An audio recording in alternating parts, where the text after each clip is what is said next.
Good morning, everybody. Welcome to Mornings with the Focus. Special Saturday edition. We got Cardell Dudley Jr. joining us this morning. I'm Wilson Tarpe Jr. All right, Cardell, it's been a topic. I know we've been, it seems like every week it gets worse and worse and worse. Folks have a penchant or desire, it seems. It's almost popular for whatever reason. For folks on the basketball side of things, often on television or whatnot, to routinely, take a step away from what's happening currently today, reach back and just disrespect previous generations of basketball. And it's always unwarranted and unfounded. So I know it's something, off wax has been discussed quite a bit, but, hit me this morning, you wanted to talk about it, here we are. So, floor is yours. Let's get to it.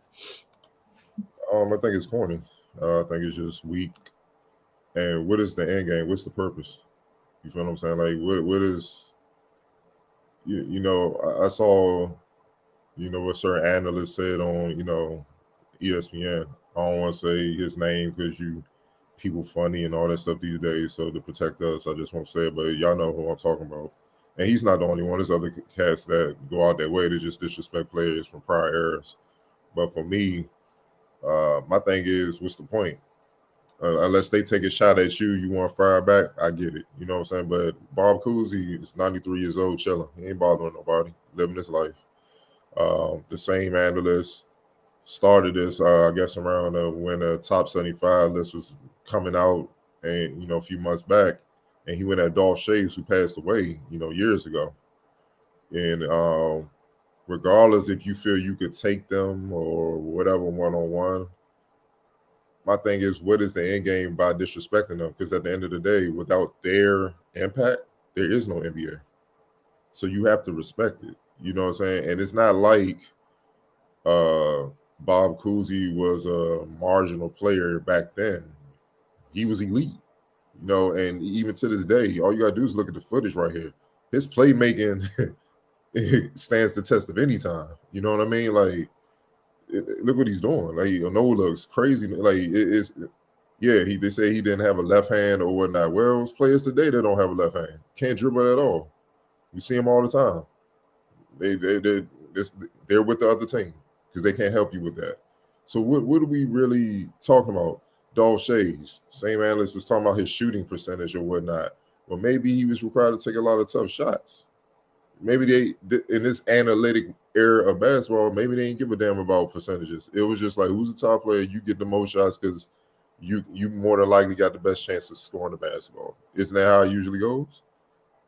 You know what I'm saying? So then they attack. Well, they only played 2 rounds of the playoffs, and it was like 9 to 12 teams when he played. Well, that means they played against the dogs more. He had to see Jerry West and Elgin Baylor and Big O and all those guys. He had to see him a lot. Whereas, depending on what conference you in, if you're in the East, you might see Chris Paul twice. You know what I'm saying? If you're in the same conference, that's 4 times. And then, you're going to see them in the playoffs because they was playing the Lakers damn near every year in the finals. So you equal that, you might play them 8 or 9 times in the regular season. Then if you look, they were going deep into the series, 6, 7 games. When you look at it, they playing these guys like 13, 14 times. At some point, and he's still being productive against other all-time greats. At some point, shouldn't that warrant respect? And that's what bothers me. And my thing is, okay, fine. Could everybody from the 60s play today? Of course not. I saw the discussion. The discussion was he better than Chris Paul? No. Chris Paul is a much more complete point guard. But that doesn't take away from Bob Cousy. You know, so my thing is, what is the end game? What are you getting out of shitting on players from previous generations when they're minding their business, living their life? They did what they did decades ago. You feel what I'm saying? And I hate to burst this certain analyst bubble. You couldn't guard Bob Cousy because you couldn't guard anybody. You were a one-dimensional specialist. Your specialty was making shots. So they wouldn't even have put you on Bob Cousy because you dribble right past you, and then the defense is compromised. And that's not me attacking. That's just fact. That's what Cousy did best. Also, I don't think guys want to take into account. Look what they were doing back then with the advanced technology and all that. playing today, you know, they with today's player nutrition, regimens, and stuff like that, they couldn't possibly do it today. You really think if you took the players from the 60s and put them in today's current landscape of basketball, they would still be hooping, running around hooping with shorts where you had to put the belt on and chucks? No, they would be wearing Nikes. They would be wearing Adidas. They will be wearing Under Armour, Jordans, and they would be under the same regimen. Now, look what they were doing without it. I always say, like, take time, instead of always just focus on discredit, really sit back and think logically, which is asking for a lot from people these days. It's a chore. But just really think about that. You really think they just gonna sit back and be like, hey man, I see y'all out there lifting weights, running 3-4 miles a day, pick up, yeah, we ain't need to do that back in the day, so I'm gonna just chill, playing these chucks. No, they gonna be like, oh hell no, you ain't that. So imagine Bill Russell, who played at 226 and 6'10 with a 245, 250 pound frame now, doing everything he doing. And I try to get people to think about this, but they don't want to because they so stuck on discrediting that era and all that. And then you also have to impact the rules. You couldn't have your hand on the bottom or side of the ball back in the day. You had to keep that thing on top, or it was or was a carry. They was calling it. It's as simple as that. You have to identify that. Back then, if you went up in there to shot down the ball, they take you out. They would literally undercut you because they knew you was trying to embarrass them and stuff like that. My point is, man, you got to consider all the factors and really think logically and stuff. And why is he picking on the 60s? That's like I don't understand that, man. Like I saw another analyst from ESPN who I won't mention to protect us, former center, played with the Celtics. They brought they brought up Pistol Pete. He said, man, everybody trying to see that little right hand stuff. I'm like, bro, did you see Pistol Pete play? No. That's the thing. That's the bottom line of all of this. No. Because if you took the time, it'd be even harder to just disrespect you. It'd be harder. And the other thing is, a lot of these folks, it wasn't year-round hooping. They had jobs and things they had to do because they weren't making that type of money. So, yeah, you drop them in here. If they had to work, like they were off the WNBA stuff where you had to go do other stuff, right? To get through life in the year or whatnot. And nutrition that ain't even at the top 20th things important in their life in terms of real life, right? So yeah, you drop them in here where it's, oh, all I got to do is worry about this full time. That's a whole totally different thing. You got folks today where that's all they have to worry about is that full time. They still show up to camp out of shape. Game doesn't really change every year. Like, let's be honest. And then my other thing is there's an underlying of you're aware of what you're doing because the names that you say are guys that would be fine anywhere. So it just, to me, it automatically discredits it. Yes, if you drop Kyrie Irving anywhere, he's going to be able to dribble. If you drop Chris Paul anywhere, Chris Paul's going to be Chris Paul. If you drop LeBron, and LeBron's going to, but you didn't say you're going to drop you back there and you'd be fine. You didn't say you're going to drop today's, 13th man in there and they'll be fine then, because they won't. So it's pointless, it's fruitless, it's classless, and it's a total waste of time. Yeah, and it's emotional. But I feel like he's simping to cater to today's NBA play. And I'm like, you don't need to do that, dog. See, they'll call out us in the media that didn't play in the NBA. A lot of us played college basketball, played basketball, so you can't use that against them. But you didn't play in the NBA, you don't know. So you need to be objective and blah, blah, blah.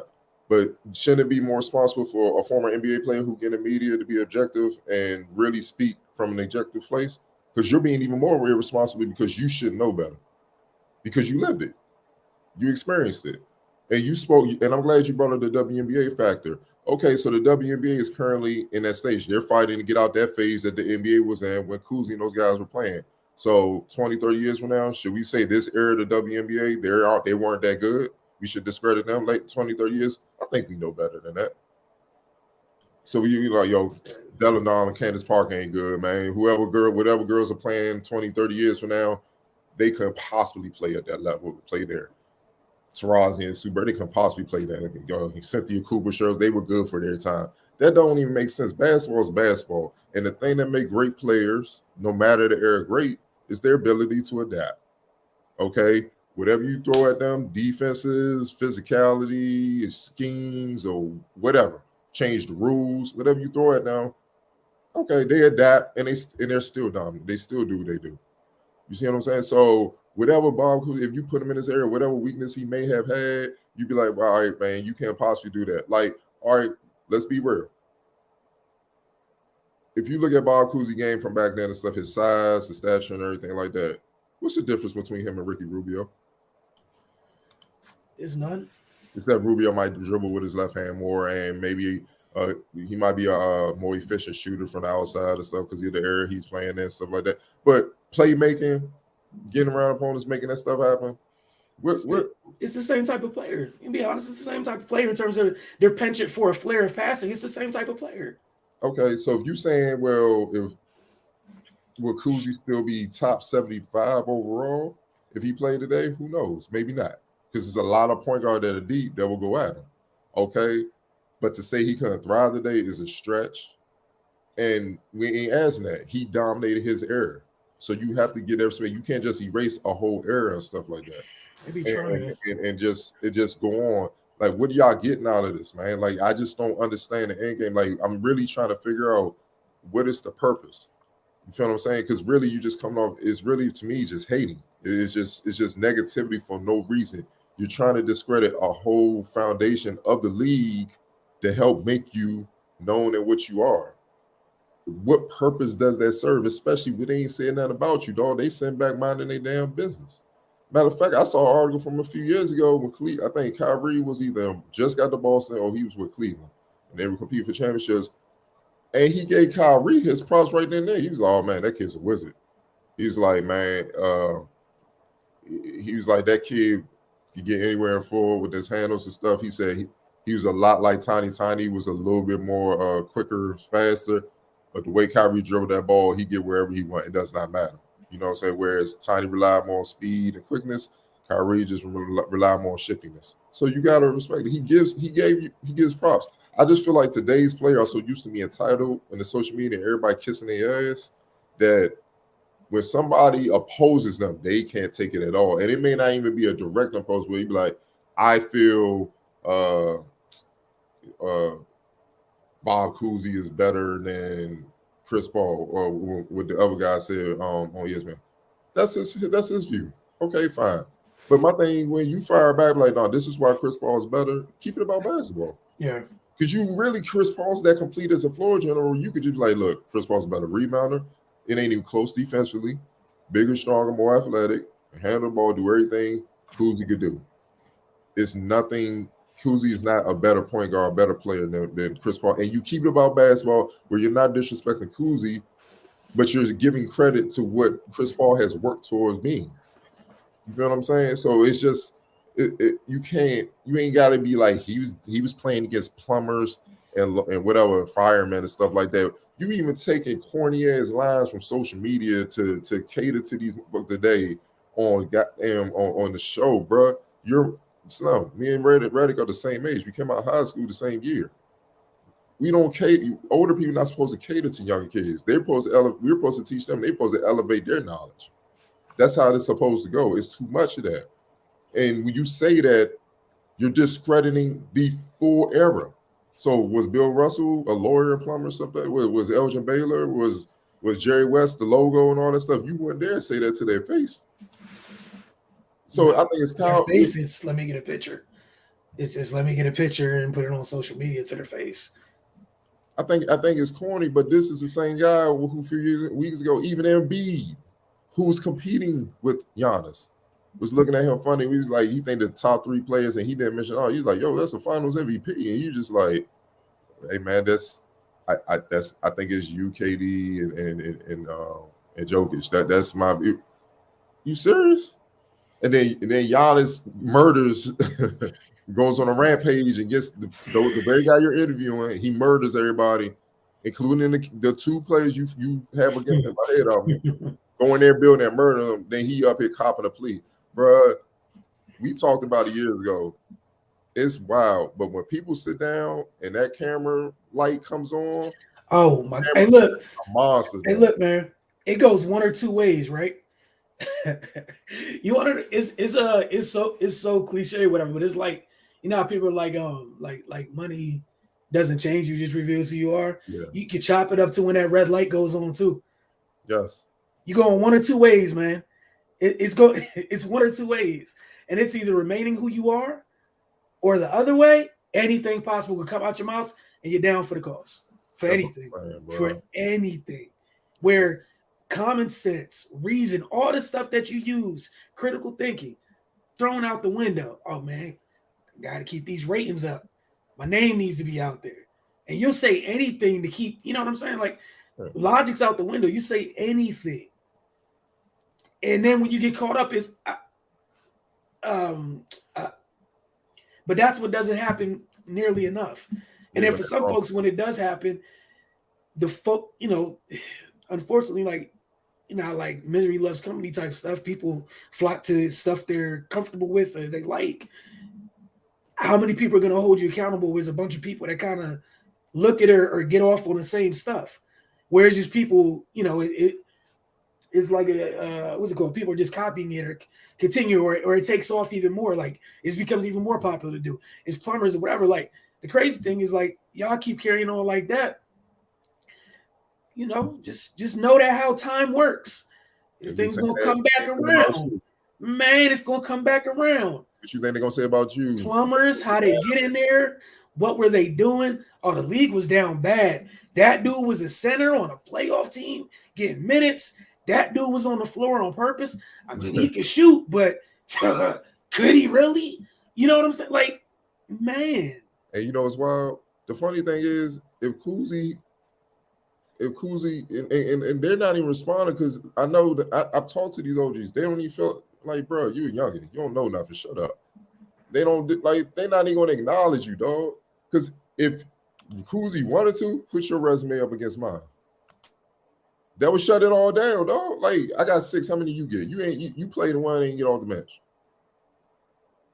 So I want to hear that. It's just I don't. And he could say I played against a guy similar to you, but a better version of you, and we kept him from getting. And that's Jerry West. So what you think we would do to you? I mean, also, that whole plumbers and doctors and everything else works backwards when technically, according to you, you've played with better players. And if you still came away with nothing, then what's up? You keep saying my point. That's it. Like, why are we talking? So it's a better crop of players and all that. So all things should be fair and equal now. You say you were better than Dolph Schayes and you're better than Cousy and all that stuff like that and better for look. You're better talent than Bob Cousy was. All things is equal now, right? In the more advanced area, everything should be equal. Why couldn't you get your team over the hump? And that's just. But my thing is with that, I'm not. Why disrespect? Why disrespect history, dog? It's just popular to do, man. It's crazy, corny, bro. It's just it makes no sense. And it just started in the social media era. It never happened. Back in the day, you had to get props like, all right, I see why they were who they were. That's what we did. NBA TV came out when we was about to go in high school. So we was like, they would have all the old time games. So we got to really see who our parents and whatever uncles, their friends were always talking about. Be like, damn, I see why they were who they were. But I'm like, the top players from any era can play in any era because they will adapt whatever they don't have to match that era. They will get it. And dog, Cousy would love this era because this is the era of the point guard, freedom of movement stuff. They just allowed some physicality back in basketball this year, and you've seen a lot of people get exposed. Yeah. Ain't been quite the same. They're not as consistent. So he would love this. You can't touch him. This is his type of game. This is his type ball in my hand. You can't touch him. You could dribble however you want, pretty much, damn near, versus how they had to dribble. You know what I'm saying? So you're pretty much taking the cap off. Yeah. Yes. And then, bro, the thing about Cousy that disrespected, they don't even understand his impact in the game post-playing, how he became a coach, how he drafted Nathan Yarbrough, who was still the only player to lead the league in scoring assists in the same season. When the league was saying he was too small and nobody wanted to draft him, Cousy like, we need a playmaker, we need a point guard. And it just so happened his assistant saw him at UTEP under Don Haskins. So it was like, I got a kid from New York. play at UTEP, fit everything you've been asking for. He said, well, we're going to draft him. Drafting him to his history. Now, I bring that up because Nate Tiny Archibald would tell you, Bob Cousy became like my stepfather because he taught me how to be a pro. He taught me a lot of things, how to win, how to really establish position. Nate Tiny Archibald became the foundation for all those great New York City point guards that came after Pearl Washington, Mark Jackson, Rod Strickland, all those guys, dog, like all the way to Starbury and all that. And he personally coached Shamgard. Shamgard told the story in the Players Tribune when he was in middle school and he was doing all the tricks. And then Nate Tiny was like, bro, you talented, but you don't know how to play the game. And you like, man, you shut up. You just a bum-ass PE teacher. And, you know, of course, Tiny kicked him out. But he said he went home and watched the VHS and he saw a dude killing. And he was like, yo, that looked like my PE teacher. And he said he reminded 20 times, came back to school today. He said he got the courage and he walked up to his teachers like, yo, did you used to play for the Celtics? And Tiny was like, yeah. He's like, oh, shit. He's like, yo, that's you on it? He's like, yeah, so you ready to listen now? He's like, hell yeah. And that dude became a mentor. And now Shamgard's a player development coach for one Dallas Mavericks. And you see what Luke is doing and Jalen Brunson. So all that lineage can be traced all the way back to Bob Cousy because there wasn't a guard like Cousy before him. So he's literally the godfather of New York City point guards with his style of play and all that. And his knowledge and mentorship and all that still continues to this day because it's been passed through generations. So that knowledge he had in his head, being in, say, a Jalen Brunson, Luka Doncic has them killing right now. Feel what I'm saying? Luka Doncic is damn near a Hall of Fame already. He just got like, you feel what I'm saying? So with that knowledge he had, you don't think he'd have been able to figure things out in today's era? Well, what's crazy is, all right, what's one of them names you just mentioned, right? So about the impact it had, right? You mentioned one, Rod Strickland, right? What's his connection to Kyrie? So one of the dudes you chose to use as an example is a direct recipient of that tree, of that knowledge, that tree of knowledge. But that's the beauty of basketball, bro. That's literally the beauty of the game, man. Like you meet people, they teaching you, and then you know when they tell you their history and their path in the basketball stuff, like you like, oh, yo, you play for such and such, you such and such is your family and all that, like, and you realize you're being taught by somebody that's like me being with Jim Couch. You feel what I'm saying? Like all that. He taught Kareem, all these great New York players and stuff like that. So all that knowledge we get when I talk to him on the phone or meet him at all that, I get to come back and tell the next wave of youngins what he teaching me. That he literally has been there since Jabbar was a little kid. So he's literally pretty much seen damn near the entire journey of the NBA and basketball in general. So like it makes no sense. Like I said, it's just corny, it's weak, and it's unnecessary. Let them guys have their due because they deserve it. If they would have if they'd have been trash players and not got it done, think about it, like there would be no NBA. So you gotta always pay homage and give those guys their respect and stuff like that. That don't mean if somehow God say, look, all the great players, y'all, I'm gonna put y'all on y'all prime, y'all get on the court, y'all settle this. I'm tired of seeing y'all argue. All right, then that changes. You get between the lines. Ain't none of that, dog. I'm about to serve you just like they trying to serve you. You're like, I'm not trying to bust your ass just like you trying to bust my ass. That's how I go. But it's just corny to me, man. And it's strategic, like you said. He's picking on certain guys because he damn sure can't say Bill Russell or Wilt or guys like that and Big O because see them Wilt not here anymore, but Big O and Bill Russell fire back. Like they ain't going for it. So it just makes no sense. I just think it's weak and I think it's bullying. And I think you just catering to these little players and all that stuff like that of this era, and you shouldn't have to, dog. Step your game up. It's just the criticism, like with Karl-Anthony Towns, with a lot of guys, Barkley and Stephen A. You talking about next question, and they all saying like, dog, what have you done to even be in the playoffs? Talking about next question. You ain't did nothing. You playing bad. So what you think happens when you playing bad? They gonna tell you need to step up. Just like if you killing, like Embiid handling this business out in Toronto and stuff like that. Chris Paul last night, all right, y'all, look, I'm tired of playing with your young boys. 4 quarters, my time. I got the team involved. I'm going to make sure we close this out. Sing your praises. That's what you do when you do a good job. That's real world. You do a shitty job, you ain't going to get praised, dog. So they need to get over that. But stop with this corny corny shitting on our previous area, man, and just focus on analyzing this area, dog. Because kissing ass is gonna catch up eventually, and then ain't nobody gonna have sympathy for you. Man, before we get out of here, just talk about last night's slated games real quick. Yeah, the Hawks rallied late to erase a big deficit. Trae Young hit a game winner. Playoff injuries starting to really come in affect this postseason, all right? So Heat up by 13 in the third. Kyle Lowry goes out. Lowry wasn't having a big game on the box score, which I know point guards matter, especially veteran point guards that have been there before. He's controlling the game. He gets injured. He comes off the floor.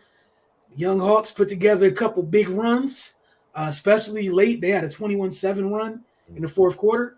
Miami's offense doesn't look the same without Kyle out there. It's not on schedule. Hawks defense gets going. Bogdanovich, who for the Hawks all year seems to love the fourth quarter regardless of what's going on around him. They come out and get that win. And for them, it was important because they were down 2-0 going into this game. So, now they're on the board in the series. It's 2-1, and they got another home game with a chance to tie this thing up.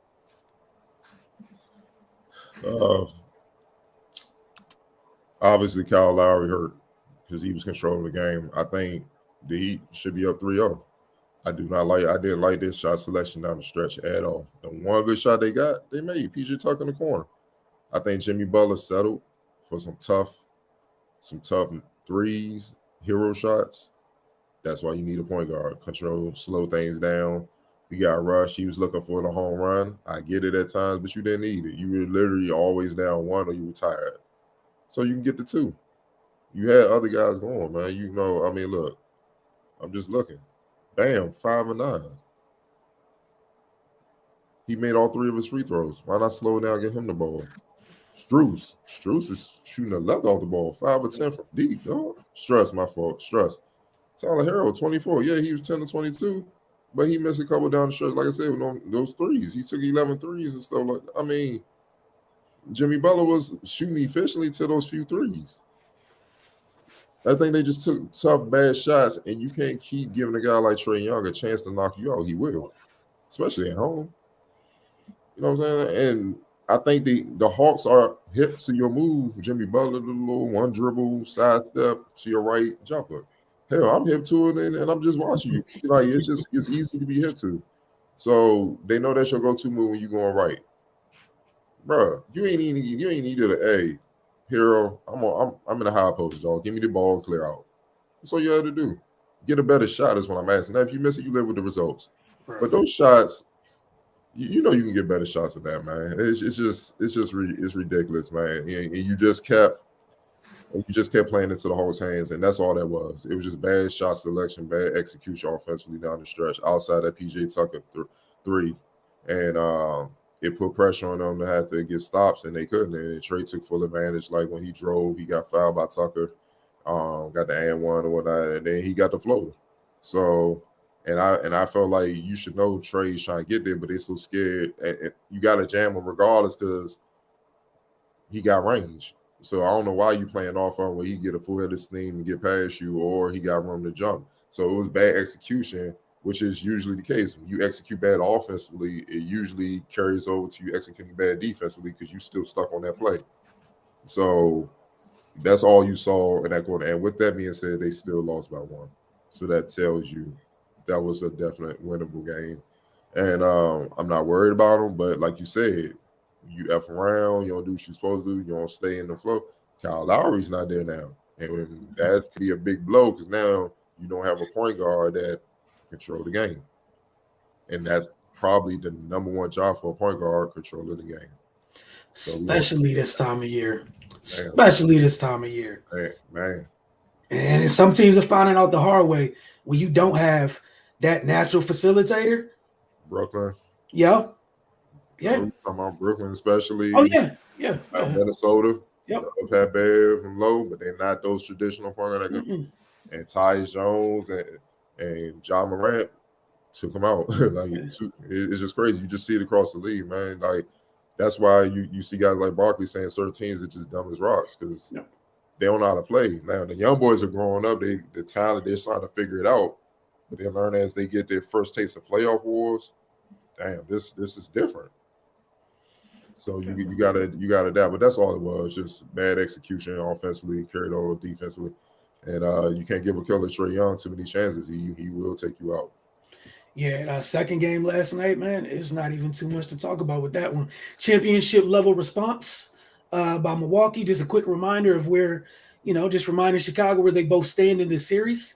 The first two games have been cute in Milwaukee's eyes. Last night was a reminding that we don't plan to be here long.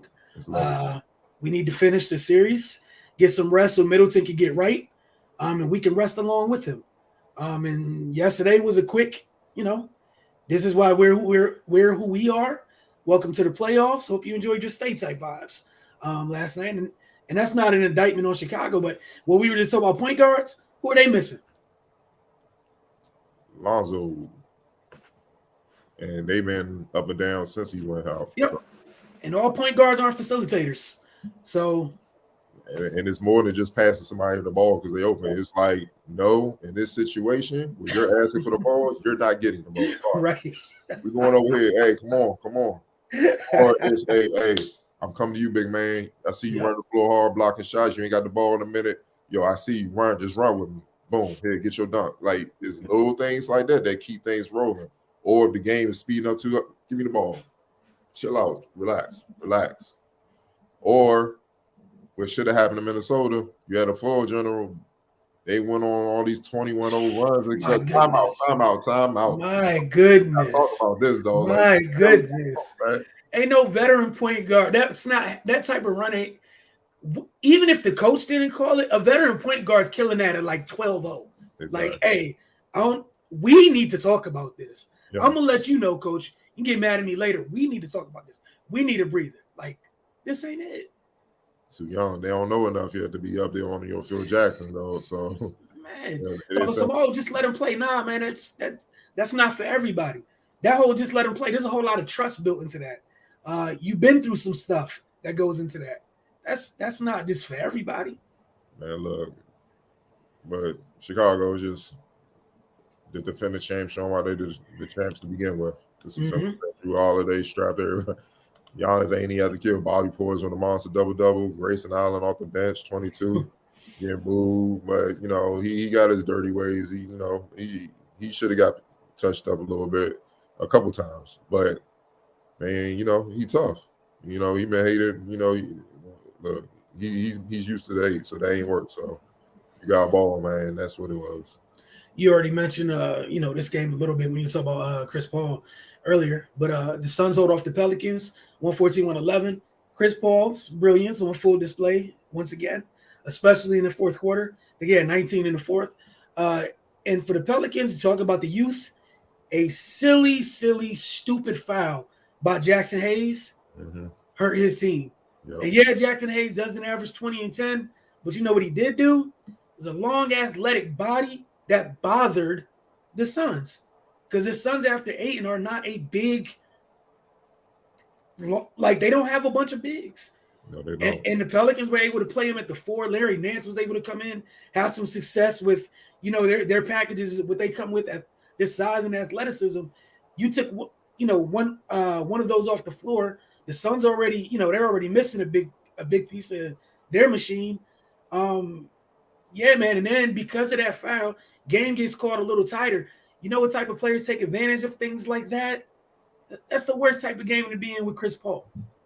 Like, it's just a bad place to be. But again, we saw a veteran point guard deliver for his team when they needed him to.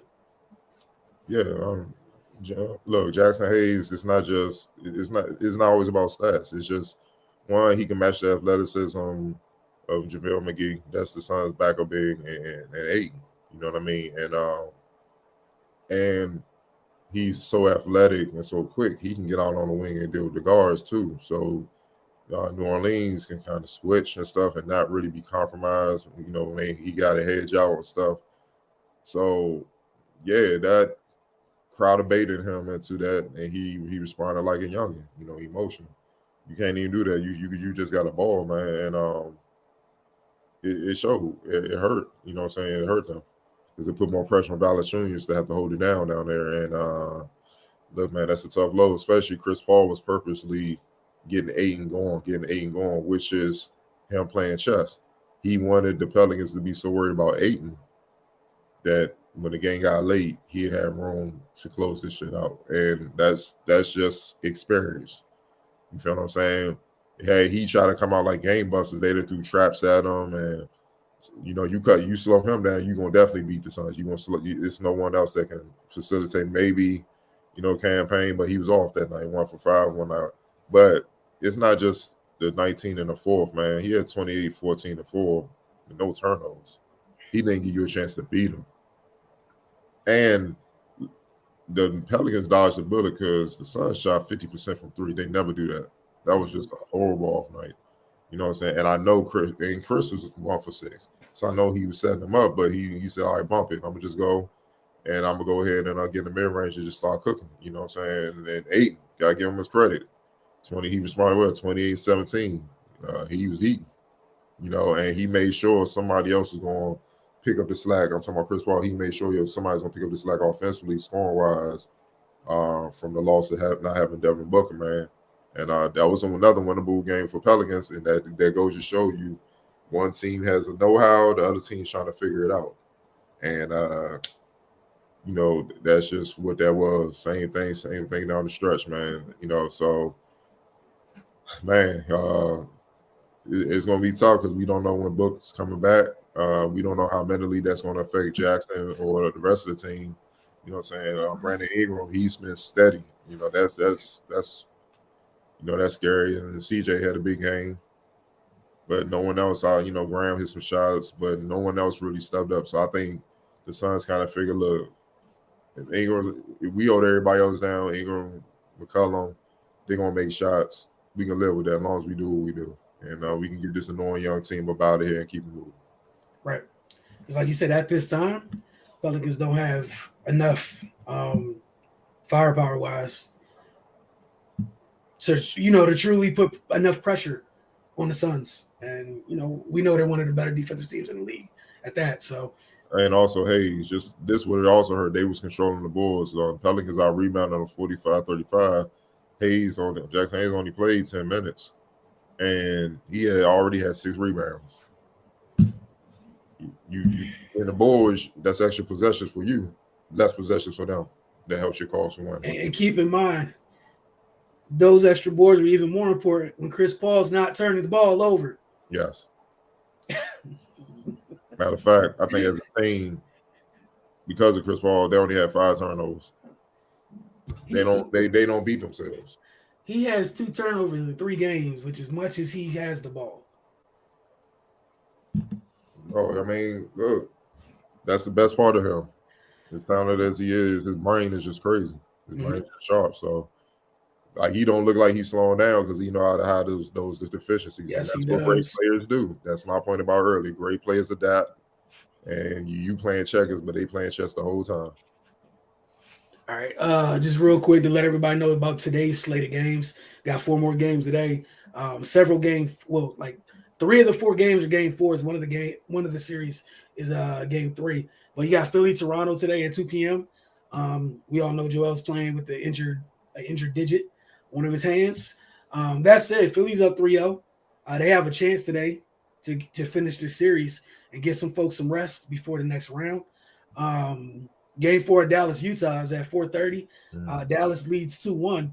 If Dallas keeps executing and doing what they need to do, they got a chance to go up 3-1 before Luka Doncic has participated in this postseason, which is huge. If there's a chance they can get out this first round without Luka, that's big. Yeah. Like, simply put, that's huge. Yes. Get more chance to get, but really, Utah, man, they should be ashamed of themselves. Should be ashamed of themselves. Everybody attacking Rudy Gobert because, you got some players attacking him. Like, how he defensive player of the year. You don't be out there really defending. I get what you're saying, but y'all ain't at the realm. Now y'all should really see why he's defensive player of the year, because they are horrible defensively. And I All the mean, dudes don't even try around him. yeah, Donovan Mitchell. It's no reason why you that trash. Where it's no reason why they good defenders stop your first move. You just don't blow by them. It's rare you do that, bruh. They're blowing past these guys like Donovan Mitchell. They're just bro. He's looking Bertans-esque, and that's horrible. So you just getting blown by, but then you got the nerve to get mad when you the franchise guy. What you think everybody else gonna do? They're looking at you, bro. You feel what I'm saying? And then you got the head coach in Dallas, like, yeah, we testing out his defense. We going right at him. That should take you personal, man. Like, that's personal. Like, we gonna do whatever we want to. You ain't nothing you gonna do. What you gonna do about it? Come on, man. He said that publicly, and you don't respond, bro. I'll be out there yelling at JK all NBA defense just to let them know I heard you. But I'm still gonna give you this 30, so you want to take that. And then the bad shots, 11 to 30. Come on, man. Like they just playing bad basketball, man. You can just tell, and it's been this way the whole entire season. You can just tell from within, guys are ready to roll.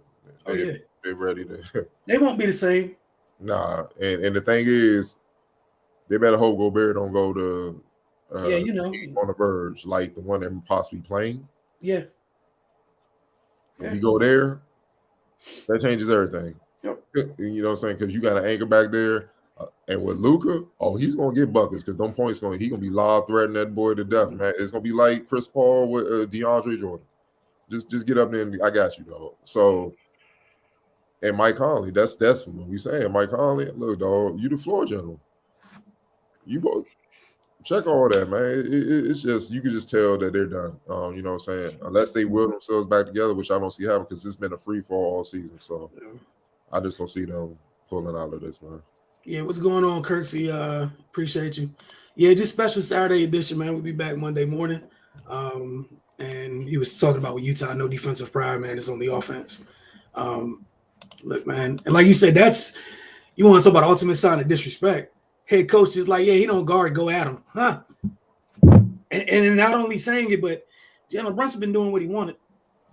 He has been doing what he wants this entire series, outside of when he was sidelined with a back injury. Dallas has been doing what they wanted, and they're executing. And yeah, I actually do feel for Rudy Gobert. You got a team full of dudes who have no interest in keeping their man in front of them. And then, like Cardell, I think you were talking about this week on the focus, with Maxi Kleber out there stepping out, bringing Gobert out. If those dudes already don't stay in front of their players and Gobert is not home to pretty much save them from themselves, yeah, man. But it's also Quinn Snyder's getting out coach.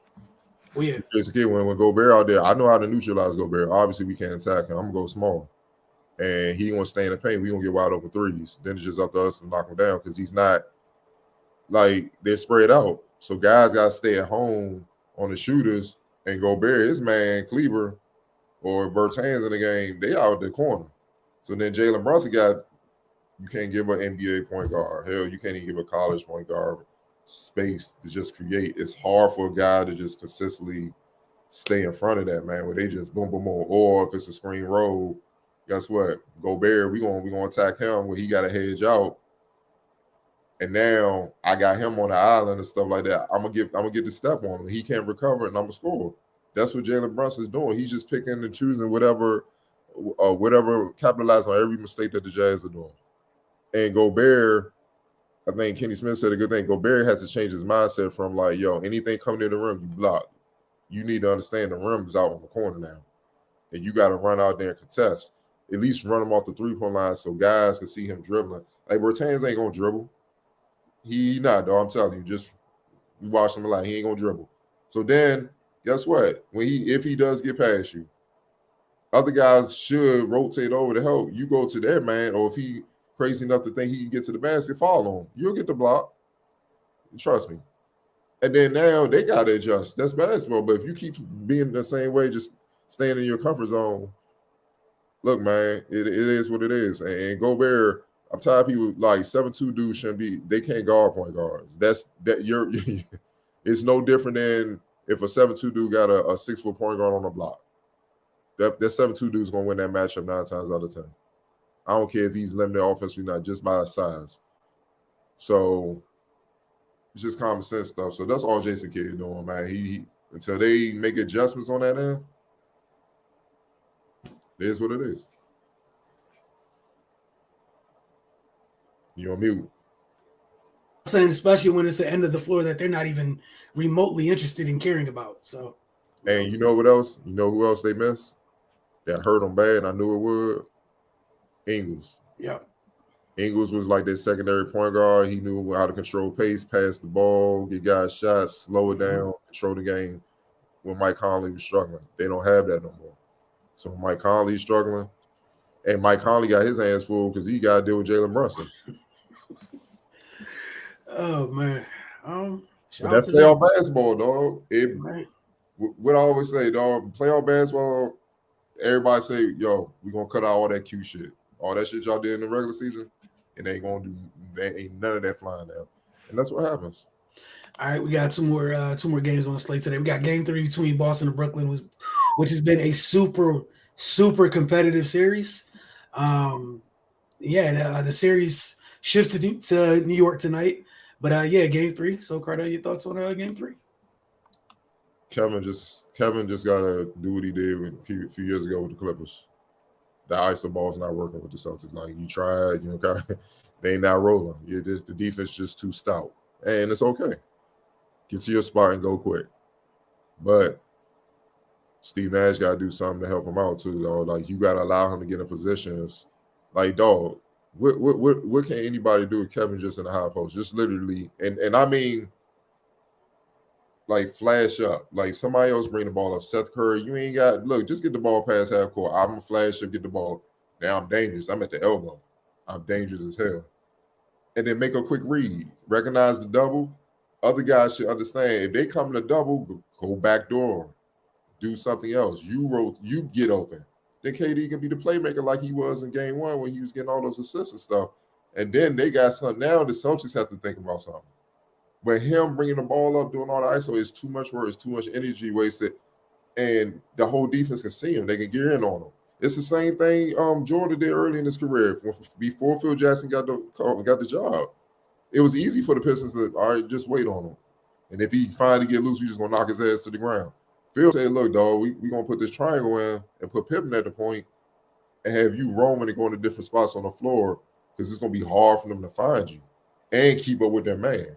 So you'll constantly have to be aware, and that's what's going on. I think they're just making it harder as that has to be. Now, don't get me wrong. That's not the only thing wrong. The other thing that's wrong is they just got some talented players on Boston, too, and they got 2 all-world wings, too. So even with Kevin struggling offensively, they're going at him on the defensive end, and he's getting worn down there because he got a guard. He has to guard somebody. Even at times, he got to go down there bang with Tice and Al Horford.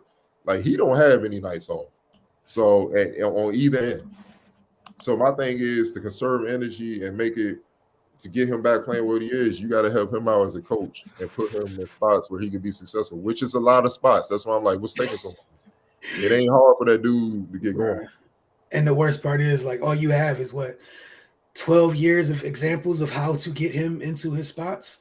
We saw it on the Focus earlier this week. Just Ime's killing him as far as the matchup on the sideline. It is one-sided. It is not close. Yeah. And yes, and the people that don't appreciate Ben Simmons, where they're lacking, that's what he will help at. That's another defender to take the pressure off KD and a playmaker to set those guys up. See, now KD and Kyrie can be off the ball, moving around stuff, just like you see them boys in Golden State doing and stuff like that. Because they're both great scorers off the move. It ain't just ISO. I know they ISO wizards, but they're great at scoring off the move and stuff like that. And yeah, you can play off Ben all you want, but like you want to pick your poison because he can go down the post and stuff like that, give it up and go post up, and he's dangerous now. He's a threat. And then on top of that, with those guys popping out, doing curls, setting screens, rolling, like, dog, that's when you see the full totality of their roster. And you won't see that to now because right now Patty Mills is not a traditional point guard. He's a shooting guard and a point guard body. Seth is the same way, just a little bigger. I know my man, they was talking about, and that's the other thing. But those are tough shots. That's what I mean. That's what I mean. He got go, Durant has to go quick. And all you gotta do is study film. I posted on IG so people understand what I'm saying, like Jordan. When the Knicks were doing the same thing, swarming them, knocking, and they were even more physical and stuff and had even bigger bodies. By the time Jordan was so great, he knew where the traps and stuff were coming. When they took a step, his ass was already spinning. And by the time you even took a couple steps, he was already getting it into a shot, either a dunk or a jumper. And when you do that, or making a play, Horace Grant, you dunking at Bill Cartwright or whatever. And when you do that, now the defense start cheating. Now they start compromising. You're testing their mental toughness to see if they're gonna stay, if they're gonna continue to execute like they should. And oftentimes they're not. A lot of teams don't. Now Boston has shown they will, but they're still making it easy on. They haven't been tested yet, and that's what the Nets have to figure out how to test their defense. And until they do that, man, it'll be tough. The question is how good can Ben be at the? It'd be a lot better than him not playing. Look, 20% of Ben is better than 0%. You see what that's getting them. So they ain't got no choice. And I know somebody asked about Cam Thomas. Young boy ain't ready. He ain't ready. Look, the stars are struggling. What you think Cam Thomas gonna do? He ain't ready. Like playoffs a different animal. He a rookie, and as much of a bucket as he is, no one ever said he was a stout defender. So he get out there, they gonna go at him, and they gonna go at him so much. He not even gonna understand. He ain't going that. He's being picked on. Like Wilson know what I'm talking about. Like the NBA ruthless when they pick on you when they know you can't defend. It's bad. I mean, they already be completely honest. I'm surprised their defense has been this good thus far because of who they have on the floor defensively in terms of trying to avoid people getting picked on.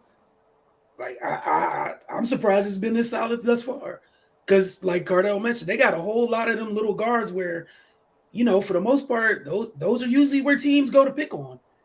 And Boston got nothing but size. Outside of Peyton Pritchard, it's just size. Oh. And my man Law Williams is returning soon. Yeah, interesting. But that's the thing, right? So, Ben might play. Yeah, get Law Williams back in too. That's by all means, like immediately. But again, like with the Ben thing, 20%. It's 20% more of a facilitator that they don't have on the floor right now. And you just also got to remember this: Boston Hill serve at home court, no doubt. Yep. The road players not going to play the same on the road. You know what I'm saying? And that's what, or if they do, then the Nets are really in trouble. But I just don't see that happening. But this playoff basketball, man, this will test you. Like that's why when people try to discredit championships, I never do that because I'm like, you can never win without being tested along the way. You're going to be tested multiple times, and when you pass the test and still get it done, all the respect in the world, man. So yeah, but But just make it easy for KD because when he get going, it's going to open everything up, and then it's going to be hell. And one of the things I've been saying this week, on here, Cardell, was just, if anything, watching people like, oh, so-and-so's, shutting Kev down, yada, yada, as if it's one-on-one. Like, bro, it's almost the ultimate sign of respect. It's 5 sets of eyes on that man whenever he thinks about doing anything.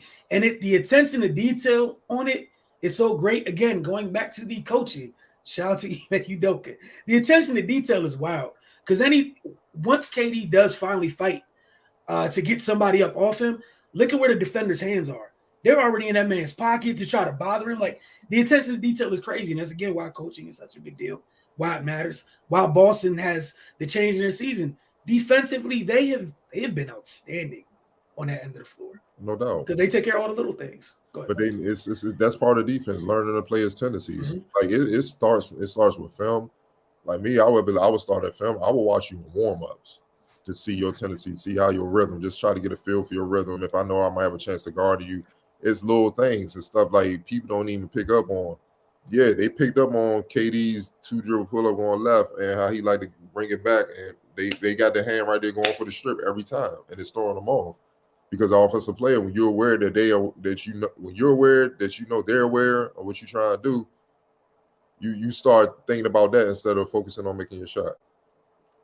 And you're right. You know, it's just, that's why they need man. That's when I'm more so looking at just being a playmaker and defender, and those two aspects of the game you can adjust to quicker than necessarily getting a rhythm, you know, shot making wise. So,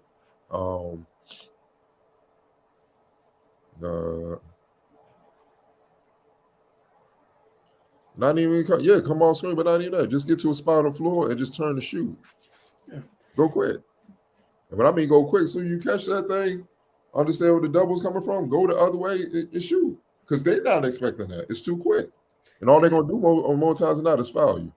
And that's why they're aware of what they're doing. Like having him bring it up, bro. It's even more opportunities to put more hands on him, and it's just body blows for 4 quarters, and that's their mission, body blows. And because it's body blows, and because again going back to the mismatch in coaching, because you're literally helping them. Like here he is, you're making him more susceptible to the body blows because now there's more time to come hit him since you have him bringing the ball up. Yeah, when he gives it up, it's a war. We're going to hit him when he has the ball. Once he comes off the ball, for him to come and get it back. And that's the thing. Have somebody else bring it up. It ain't that hard. Like you say, Cardell. Have Seth bring the ball up. And that's why some of the times they've been most successful is when Dragic comes in because – and he need to play more minutes. That's what I mean. Steve Nash adjust. He might need to start or he might need to play more minutes. Yeah. You have to adjust, man. It happens, bro. And then on top of that, you and this is why when you know football players got this thing, basketball players soft and all that. Nah, we ain't got pass, brother. When you running them across the lane and they bumping you like Grant Williams, KD's literally being guarded by Tatum, Brown, Williams, Horford, Tice, Marcus Smart. I just gave you 6. Hold on, I'm just gonna make sure I got all, and maybe at times Derek White. That's 6-7 defenders on him throughout a game, dog. On top of all the other 4 guys paying close attention to him. So he's getting hit. He's getting hit every time. He's getting hit as he's trying to get over. That's why he got to go quick. Like, yo, let's say Seth is bringing the ball up. I'm on a low block. He bringing it up. B-line, V cut that jump. V cut like I'm about to pop out, try to go get the ball, then go right up to the elbow through the lane. They don't got time to hit you. Now I got the ball in the spot where I really am dangerous. All I got to do is just turn and shoot. Understand where the double's coming from film, what they trying to do. Understand where or what and who's trying to do it. So I know, like, if I go quick, I either got the shot or I know who to pass it to. That's how you take advantage. It's tough. Don't get me wrong, it's not easy. It's not easy because you constantly got to be on your game. But Kevin can do it. Kevin can make it look easy. So, yeah, bro, like they're attacking him. And for all y'all that want to question who the best scorer in the game is, you don't get that special attention unless you that dude. Hear me? And I'm like, and this is with Kyrie on the team. So understand what they're doing. No one else in the league right now is getting this special attention. So that's why he's getting this, man. And with that, with him being crazy inefficient, all that, he's still averaging 25. You feel what I'm saying? So, like, get him more shots. Kyrie might need to hoist some more threes. Boy's shooting 54%. I think my bad, not to cut you off. I think, like, for real, both of them, like, obviously, like you said, Kyrie, instead of trying to get into your bag and get the middies, they give you the 3, bro. It's not like you're a bad shooter. Take the shots. And also, like you said, the biggest thing is, bro, move Kevin. Like, at the end of the day, if what would you usually do with somebody who's just a catch and shoot guy? Except this guy can do it and he's 7 feet tall. Come on, man. And that's why he gotta be quick in the high post. And the only reason why I'm saying the high post is where I would put him because he has space to make a decision, pass or reset, get the ball back when you on a low block. The only move he really got, honestly, to he turn around or he got to drive quick and just take the foul. But more than likely, when he's down there, they got like Tice or something on him, and they're pushing him off the block. Mm-hmm. That's another thing that's throwing him off. That's why I say it's not real defense being played. The defense really starts before they even get the ball, dog. Mm-hmm. Like the denied on they did. Like Kenny Smith showed a great play of Tice just denying him. Yep. He denied him so well, bumping him, denying him. KD was stepping out of bounds before he even got the ball. Mm-hmm. And I don't care how much of a great offensive player, scorer you are, whatever. you're aware of that, man. So you get the ball, you look, and you know these guys, they're gonna look at the route like, damn, you gonna let him bump me? Yeah, it's playoffs. So then you get the ball, you way out there. You're not used to it because it's not consistent throughout the season. Yep. Now back in and now y'all see why when we say things are not quite the same like when we was growing up, because this was every day during the damn regular season. So when this was a Tuesday. Yeah, that's why I elevated when they would knock their ass on the ground, be physical, and really hit them and stuff like that. So because the regular physicality, they were already accustomed to it. So it's just that Kevin really don't have a choice because the defense is so stout and everybody sits down so much. So he just got to make quick reads and do that, and he's done it. I seen him do it with the Clippers. Now that Clippers team wasn't as great defensively as Boston, and they didn't have the horses to attack KD on the offensive end. See, that's really what it is. Because before he can kind of rest on somebody, like I don't know, put him on DeAndre. DeAndre ain't gonna ice on. He can just kind of chill, get his bearings and stuff. Nah, he get back on defense. He got Tatum, Jaylen Brown before hit his thing. He ain't got time to breathe. So bro. This is why when you say during the regular season, get these wins so you don't be low in the standings and have to face the monsters early, because it's a tough load. It's like the position that the Nets are in, they gotta beat a killer every damn round just to get to the front. They gotta beat a killer to face another one. Yes. Yeah, that's where they're at. And again, because of how their season's gone, when everyone was like, everyone's like, oh man, all they got was Ben in the trade. Brother, Ben was the thing to get all of this to work right, and they haven't had him. They haven't had him. That's another 6'10" dude who could see over a defense and naturally facilitate. They don't have him. Also, would immediately be their best on-ball defender. They don't have him. Right. And in a series like this, Lord, you need it. Like, again, this is why it's funny. I know, Cardell, you've been laughing. I've been laughing too. What does he bring? Everything they need. Check box by. Like, yes. They don't need him to score, folks. No. The other thing is, my bad, you got somebody with a point guard IQ who's big enough to physically set screens. Not the little screens, but that's my man's a couple inches shy of being a footer. Being able to go set a screen. Like, it helps. Also inside Drummond and Claxton, where y'all at, dog?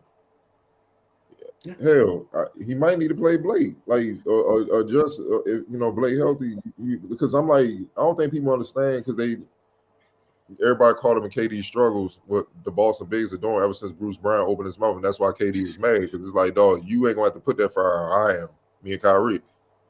Al Horford, who he said is averaging 18 and 10 on 60% shooting from the field, 62% shooting from deep, dog, 75% shooting from the line, bro. Tice is coming off the bench and damn near averaging double-double, 9 to 6, man. Shooting 53% from the field, 75% from the free throw line. Their bigs are destroying the Nets bigs. Claxton, 8 and 6. Great. Andre Drummond, averaging 6 and 4. Patty Mills got to step it up. Only averaging 4. You supposed to be a sniper, but he can't stop it. Who you gonna guard? They put Kyrie on Jaylen Brown. Jaylen Brown just bullying him. Like, people don't understand how big that boy is. Like, I've been scouting him since high school. In high school, he was 6'7", 230. Like, super athletic. I mean, head at the rim of high school with that, man. He bullied, like, dog, he too small. You can do all that dance. I'm just gonna stay here and move with you, bro. I ain't falling for all that. And I got my homies waiting on you. So we going multiple. That's the important part. I got my guys waiting on you. So yeah, for Steve, it might be one of those things where you need to go talk to them old heads at the end of your bench that play big and bring them in. Because at the end of the day, you know what I'm saying? Like, regardless of, their age or what have you, just like Dragic's giving you some positive minutes because he's been around, at least LaMarcus can hit a mid-range jumper or something, or a turnaround jumper, something to where the Boston Bigs have something else to do. Right now, oh man, just hey, if KD get by, hey, hi guys, how you doing? Oh, KD's coming around the baseline. Got time to hit him. You know what I'm saying? There's nothing else to do. And then worst case scenario, you know what you could always do if Clax or Drummond get the ball? Just foul them. They both shoot negative 52% at the line. So yeah. Yeah, LaMarcus Aldridge, mid-range sniper. That's another dude that can take pressure off KD. Pick and roll with him. Yep. Defensively, I can't help you with that, dog. Like, hey man, I mean, you gotta catch a loss somewhere, but at least, right? Horford and Tice can't keep dropping to help on KD. If LaMarcus Aldridge would be able to hit that mid-range jumper or that turnaround jumper until he's 92 years old, like it's forever. So, but again, these are some of the things we talk about with the and this is, I think, something we all talked about heading into the playoffs, like in the series, the sideline, bro. Nash, get up, get up. No, you're not Phil, dog. And Kyrie, you don't need a coach. Yeah, nah, you need a coach, dog. Hey, look, at least like what's it called? Just keep going how it is. You know, the experiment with you don't need a coach. You're gonna see how it ends. This like coach you is said, available. at the free throw line trying to shoot floaters. That's part of coach too. You disciplining your shots. Mm-hmm. Why? Only shots Drummond should be taking is in the side, 5 feet in, dog. And the worst part is, go ahead. No, my bad. Go ahead. I'm saying, and no disrespect to him, that's where your strength is. In the playoffs, you gotta play to your strengths, dog. You can't be out here doing that regular season stuff because the series will be over very quick. You know what I'm saying? So that's just what it is, man. And then you gotta have, and then when they see KD and all those guys and Kyrie see that happening, what you think gonna happen? It creates a hole and deficit that they feel they gotta play hero ball to get them out of, and that's when the ISO stuff comes. But that's also part of a team's mental toughness and stuff, and mental fortitude. Certain guys may have, I'm talking about the entire team, where they just stick with it. They just stick with it, man. And, you know, like you saw that the other night with Memphis and Minnesota, they went down, or they went down 20 plus twice. And still came back. That's toughness. That's team full of dogs tough. Because that normally, the first time with deflated team, all right, man, look, we got more games. Nah, dog, we're going to keep fighting. We're going to keep fighting. And they managed to get a much-needed win. Now, we got to see Minnesota deflated. Where their hearts at? We're going to find out tonight. That's a perfect segue. We're going to find out tonight at 10 p.m. Because, again, the road team bounced back from down 20 twice. So, Minnesota, you already threw away that win you got in Memphis to start the series. It's gone. Doesn't matter anymore. It was nice. It was a good start. And then when you get the first game you get home, you let these folks rally from 20 twice, one of them being 26 at the largest deficit. Nah, dude. So like you said, we're going to find out about them, but it's hard for me to believe that Memphis is going to let you out of the jail they just put you in.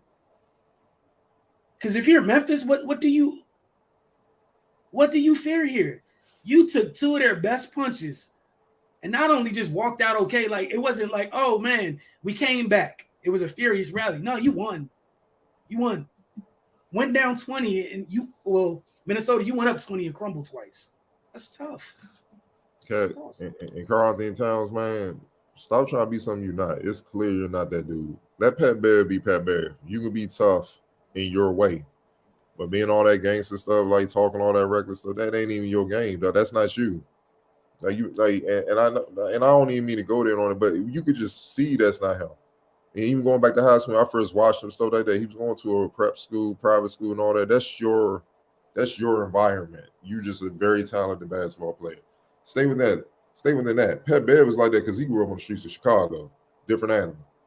You know what I'm saying? And you they playing off that, dog. They not believing you, bro. Like Tim Duncan. Tim Duncan wasn't out there, Jones. I did try to be gangster talking all that, man. KG, all them be trying to buck. You know, Tim just keep a blank face. Only time he show emotion, he might dunk on and do his little, man, straight face. But you look up at that scoreboard, they win, and he got like 40 and 22. 5 assists, 3 or 4 blocks. And all of a sudden, the other guys that was doing all that, they ain't talking no more. They walking on the court with their head down. And Tim Duncan celebrating rings. Be you. Just be you. Stop feeding into that. Because that's man, we know that's not you, dog. Like, come on, bro. Like, come on, man. And Memphis got a lot of those dudes led by their point guard. So you can't play their game, dog. It's just like, if that's not your game, you ain't John Stockton, Gary Payton. Gary Payton talk about all the time. He couldn't get to John Stockton. That's why he said John Stockton was his toughest opponent. He talk all that trash, do all that, and Stockton wouldn't say nothing. Stockton just laugh, bump him, down to Karl Malone. Karl Malone set a screen on him. He talking, jumping. Look up, man, got 15-15. And it's like he ain't even acknowledge him. That's the worst thing you do to a trash talker. And like they asked Tim Duncan about that, like, well, KG, you getting your face doing on screen. How come you ain't never respond? He said, because I knew that's what he wanted. And KG admitted, like, I couldn't really get nothing from Tim, so I just stopped talking to him. You won. So you trying to match what Memphis does, and that's not you. They're winning. Hey, you just calm down, Ben Cat. Look, give me this joint. Let me do what I do. Man, I don't care if you go 0 for 20. They can talk about it. But for you to go 0 for 20, you're going to get to the free throw lines a lot in that span. You can shoot. Those free throws would hurt. And you know what that do? It slows the game down, and it keeps your lead going. So they can't come back. Now you got to win. And then stop picking up dumb fouls. That's what I mean. You out of character, and it leads to other dumb stuff. It leads to other dumb stuff, bro. No, and the coach, bro, you shouldn't lead them. Don't lead these kids in when it's really like their first round. I know Carl was in the playoffs with Jimmy back in the day when Wiggins and all over there. This is not the same. It's a totally different team, and it's been a minute. Don't lead those kids, youngest in there, Anthony Edwards, and they with multiple fouls, dog. When they get 1 or 2, they out. They just got to sit. Nah, I don't trust y'all. You don't trust? Nah, I don't trust y'all. Y'all gotta earn that. Because if you was trustworthy, you wouldn't have picked up the second one to have me sub your ass. Right. Nah, dog. It's just simple, man. Like, dog, you see it just simple to say, but this the more skill, better era, man. You know, hey, look, what we've been saying, and you know what? It could and may well be. You know what? It's not the smartest. It's definitely went the opposite way as a whole. So y'all can have that. Y'all can have that if that's what y'all want. But boy, is it dumb. It is dumb as a whole. Like, and I'm not trying to be mean. That's why people go build teams. If you run across a team where more than 6 people have a high IQ, you're done. And this is why previous eras were better. 4 years of college, 3 or 4 years of college, you learn a thing or two. You come in more equipped. You know how to play basketball. You done seen his own before. Bro, you shouldn't give up a 20-point lead one time. You should twice. Lord Jesus, come on, bro. Can't make this up. Jovan said the coach didn't call timeout during the 21-0 run. Like, that's the other thing going around in this postseason. Y'all ain't Phil, and you don't have Mike. Call a timeout. Burn them. You don't have a veteran team. That's what it is. You don't have Kobe and Shaq. You don't have Brian Shaw, Rick Fox, Derek Fisher, Horry. Horry had already won championship before Phil came with the Lakers, dog. Like, you don't have Dennis Rodman. You don't have Horace Grant, John Paxson, and B.J. Armstrong. All those guys had teams like, you look at Minnesota roster, Anthony Edwards and Cat like 24-20. Like, they young, bro. But they're y'all 2 best players. Malik Beasley ain't been in I don't know if he's been in a playoff with the Nuggets. He might have got a few minutes here and there. D'Angelo Russell, this is his first time. You know what I'm saying? You can't do what Pat Bev do. That's how he plays. He got to be that way to play. But as good as he is at what he does, he's still limited. So you can't feed off that. You got to be you and play your game. Yep. And that's just what it is, man. And when you start getting out of your character, and that's what the playoffs does, it exposes you in a variety of ways. It's not just your skills being exposed, it exposes your toughness, mental, emotional, physical, and it exposes your character, man. Like that, it does, because you're gonna have stresses where it's just like nothing's going right. And you gotta figure out a way. And these youngers they're starting to learn. Like I said, Lee done grew up. They starting to understand, they starting to fight back. But now it's like that playoff is different. You gotta learn. You know what I'm saying? It's just like, remember when LeBron went to the finals that year? Masterful performance against Detroit and stuff like that. Man, he got up against some Spurs. It's like, young boy. He looked like he just got to the league. He thought he was seeing 10 Spurs, John, because he was young. He ain't been to that stage before. So, look, man, it's a learning process. It's tough, man. It's tough, and that's why when you win a championship, like I said before, it warrants the utmost respect from everybody, because you had to weather a lot of storms and stuff like that, man. And these young boys got to understand that, man. All that skill and jumping out there, it's cute. You might get them for a game, but for a series, it's not gonna happen. You got to. It's up here and here.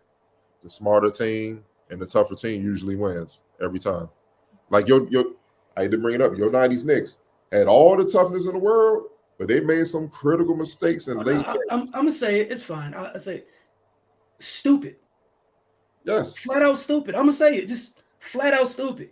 They found a way to have the Bulls on the ropes every which kind of way, except here. Just stupid.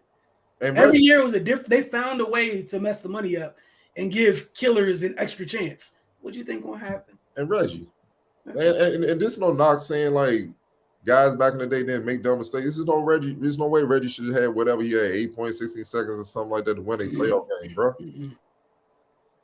There's no way, but it happened more times than not, dog. So it is what it is. Hey, look, man, we want to thank y'all for spending time with us this morning. We'll be back to regular scheduled program on Monday. Enjoy the playoff games this weekend. All right, enjoy the playoff games. We'll have more, NFL draft next week. Getting closer to WNBA regular season as well. So we'll see you guys for the Focus TV. Normal Wednesday mornings as always. Monday morning we'll be back here for Mornings with the Focus. For Cardell and myself, y'all have a great day. Enjoy the games, and we'll see you guys soon.